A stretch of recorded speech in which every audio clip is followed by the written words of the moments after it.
C'est une affaire qui apparaît à contre-courant alors que le seuil de non-consentement sexuel des mineurs de moins de 15 ans vient d'être adopté par les parlementaires. À Orléans, la cour d'appel doit rendre sa décision aujourd'hui dans un dossier d'atteinte sexuelle entre un homme de 27 ans et une adolescente de 12 ans.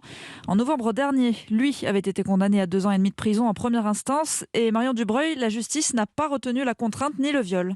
Oui, depuis le début, la petite fille parle d'une relation consentie. Je l'aimais, ce sont ses mots, ceux d'une enfant de 12 ans. Elle s'est enfuie plusieurs fois avec cet homme de 27 ans, un proche de la famille qui connaissait son âge. Ses parents avaient déposé plainte au départ et puis la petite fille est devenue mère et la famille a retiré sa plainte.